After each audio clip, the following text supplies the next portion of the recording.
सीतारामचंद्राय नमः। श्री सीतारामचंद्राय नमः। ओम श्री सतगुरु चरण कमलोभ्यो नमः। ओम श्री सतगुरु चरण कमलोभ्यो नमः। श्री सीतारामचंद्राय नमः। श्री सीतारामचंद्राय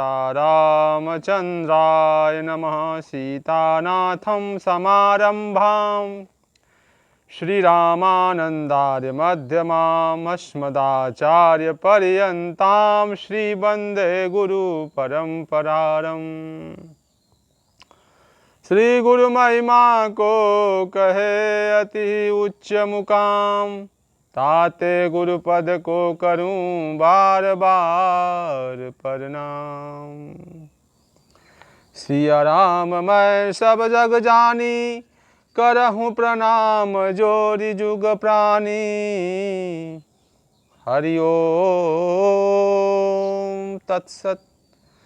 विश्व के अद्वितीय अवतारी महापुरुष सदगुरुदेव भगवान परमहंस स्वामी श्री राम मंगलदास जी महाराज, गोकुल भवन श्री अयोध्या धाम, श्री गुरुदेव भगवान के चरणों में कोटि कोटि दंडवत प्रणाम एवं समस्त संत महापुरुषों जी के पावन चरणों में कोटि कोटि दंडवत प्रणाम स्वीकार हो एवं समस्त संत भक्तों, गुरु भाई, माता बहनों के चरणों में कोटि कोटि ईश्वर में दंडवत प्रणाम स्वीकार हो इस दास का। हरि ओम तत्सत। सतगुरुदेव भगवान परमहंस स्वामी श्री राम मंगलदास जी महाराज जी की भविष्यवाणी है। आगे समय बहुत खराब आ रहा है, प्रजा बहुत मरेगी, मीलों दूर चिराग दिखाई देगा, जमीन खेती की बहुत होगी, किंतु खेती करने वाले बहुत कम होंगे। आबादी का 2/3 भाग नष्ट हो जाएगा। 1000 वर्ष के लिए सतयुग की अंतर्दशा प्रारंभ होगी। हिंदुस्तान अखंड हो जाएगा, सारे विश्व में इसका धर्म ध्वजा फहराएगा। श्री सूरदास जी महाराज की भविष्यवाणी है, जो पूज्य श्री महाराज जी श्री गंगा आश्रम में अक्सर भक्तों के सामने सुनाया करते थे। रे मन धीरज क्यों ना धरे, संवत 2000 के ऊपर ऐसा योग पड़े। पूरब पश्चिम उत्तर दक्षिण 34 अकाल परे। अकाल मृत्यु जगमाही, व्यापे प्रजा बहुत मरे। सहस्र शब्द का अर्थ होता है 1000। सहस्र वर्ष लगी सतयुग, व्यापे सुख की दिशा फिरे। स्वर्ण फूल वन पृथ्वी फूले, धर्म की बेल फड़े, धर्म की बेल बढ़े। रे मन धीरज क्यों न धरे, काल की ब्याल से वही बचेगा, जो सतगुरु का ध्यान धरे। कहे सूरदास यह हरि की लीला, टारे ना ही टरे, टारे ना ही टरे। हरिओम तत्सत।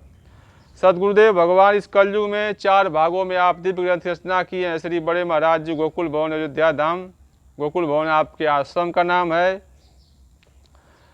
आप भक्त भगवान चरितावली ग्रंथ लिखे हैं, जो श्री नवदुर्गा माता जी के आदेशानुसार जगत गुरु श्री रामानंद भगवान जी का जीवन चरित्र, प्रसंग पारिजात लिखे हैं लोक कल्याण के लिए। आप जो गोकुल भवन आश्रम अयोध्या धाम श्री गंगा आश्रम गाजीपुर उत्तर प्रदेश में यह उपलब्ध है दिव्य ग्रंथ, एक बार अवश्य आप लोग पढ़िए। भक्त भगवंत चरितावली से बाबा राम हर्ष दास की कथा है। मुकाम भाऊ कुआं, यह जाति के लोहार थे, छोटे पर से पूजा करते थे, भोग लगाते, शंख बजाते, पाठ करते। ब्राह्मण लोग गाली देते पर यह नहीं मानते। फिर यह सुनारी सीखे, 50,000 रुपया कमाया, तमाम परिवार बढ़ गया। 50 की उम्र में घर छोड़ दिया। करीब में जंगल था, एक जंगल था, वहाँ चले गए। लौकी का कमंडल था, आंख बंद करके बैठते, लोग कमंडल उठा लेते, तब तालाब पर शौच जाते, पानी पीते, 3 दिन तक कुछ न खाते, बैठे रहते। बहुत लोगों ने तंग किया, डटे रहे, फिर तंग करने वाले बंगला बनवा दिए, प्रेम करने लगे। एक दफ़े मूंग की दाल, गेहूं या जौ की रोटी बना अपने हाथ से बनाकर पाते। खूब साधन किया। लाला भिखारी दास की परिचय थी। 3 बार यहाँ आए, बात हुई हमसे, सब अपनी कसनी का हाल बताया।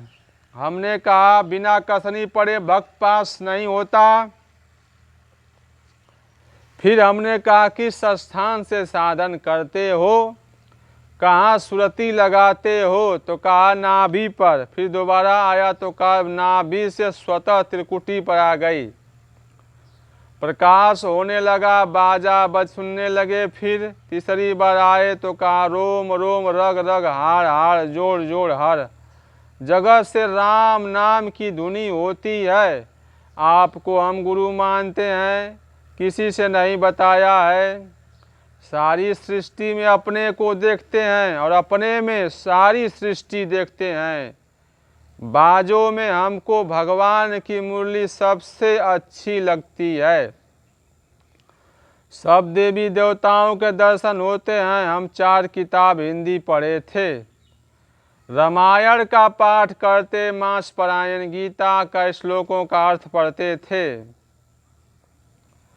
फिर पंडित लोगों ने एक पुस्तक लिखी, उसमें पलटू साहब के कुछ पद लिखे। संत रघुनाथ दास जी का उपदेश लिखा और कुछ उपनिषदों की बातें लिखी।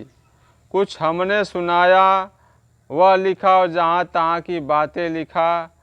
फिर भिखारी दास ने पुस्तक छपाया। 84 या 85 की उम्र में 85 में शरीर छोड़ा। इसमें भी विस्तार है, हमने थोड़ा लिखा है। हरिओम तत्सत। अगली कथा लिखे हैं प्रभु। हरिओम तत्सत। श्री सीतारामचंद्राय नमः। भक्त भगवान चरितावली ग्रंथ से साधुओं से धनुष यज्ञ का वर्णन। 50 वर्ष। हरिओम तत्सत, हरिओम तत्सत। साधुओं से धनुष यज्ञ का वर्णन। 50 वर्ष हो गया। मलका विक्टोरिया के पार्क में सरकार से मंजूरी लेकर 2 दिन कीर्तन हुआ। 14 मंडली बिहार की तरफ की थी। फिर चारों भाई का विवाह हुआ। कलेवा पूरी का भोजन और बहुत सामान था। अवध के बराती साधु ब्राह्मण भोजन करते थे। यहाँ के साधु जो महारानी जी को बहन मानते हैं, सब कूदने नाचने लगे। कहा खूब खाओ, ऐसा भोजन अवध में न खाया होगा जैसा मिथिला में खा रहे हो। भान बनकर नकल करने लगे। कोई यहाँ के साधु न बोले। वह सब बहन मानने वाले बहुत कम हैं। हम सब माता मानने वाले कम हैं। तब हमको उठना पड़ा। कहा यहाँ कोई चीज़ की कमी नहीं है दशरथ जी के, तुम सब झूठे कूदते हो। अगर दशरथ जी के पुत्र न होते तो चारों महारानी का विवाह कैसे होता? धनुष कौन तोड़ता? 1 साल स्वयंवर हुआ। 64 कोस में मंच गाड़े गए थे। 3 पर सब बैठते थे।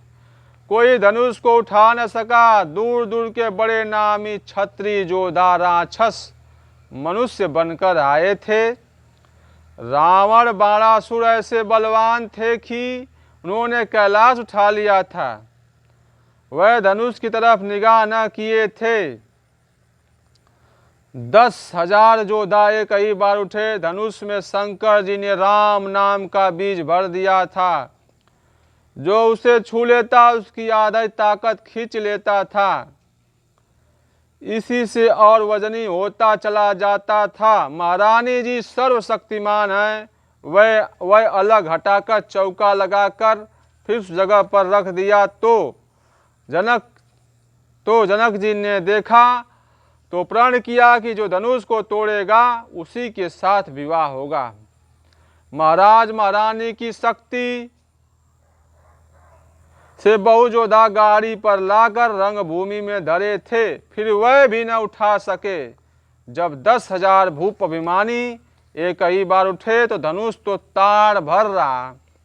भगवान महारानी जी ने सबका अभिमान चूर करने के लिए धनुष को इतना बढ़ा दिया कि सब राजा उसमें लग गए, परंतु उठा न सके। सबकी आधी ताकत धनुष ने खींच ली। सबके शरीर शिथिल हो गए। सब जाकर गर्दन नीचे करके बैठ गए, बहुत शर्मा गए। धनुष फिर ताड़ भर हो गया। यह लीला कोई जान न सका। जनक जी के 1 कोटि चाकर थे। भगवान की बारात बहुत थी। स्वागत करने वाले 33 कोटि देवता, उनकी पत्नी 36 कोटि चामुंडा देवी, 9 कोटि कात्यायनी देवी, सब ऐसे रूप धारण किए थे कि जो देखता था सो चकित हो जाता था।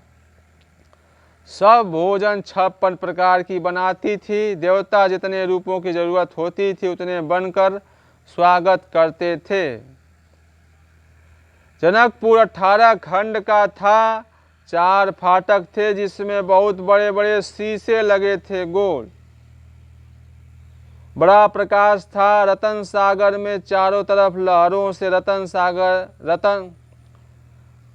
रतन बाहर किनारे पर लग जाते थे। फिर वह उठाकर सब महलों में भीतर बाहर लगे थे। कई रंग के रतन थे। वहाँ की शोभा का वर्णन कौन कर सकता है। जहाँ सर्वशक्तिमान आदि शक्ति सबका पालन करने वाली प्रकट हुई थी। फिर 10,000 सखी प्रकट भई थी। ब्राह्मण क्षत्रिय वैश्य कुल में बालपन में सब साथ खेलती थी। फिर महारानी जी ने सभी को भजन की विधि बताई। श्री हरिओम तत्सत। हरिओम तत्सत। हरिओम तत्सत। हरिओम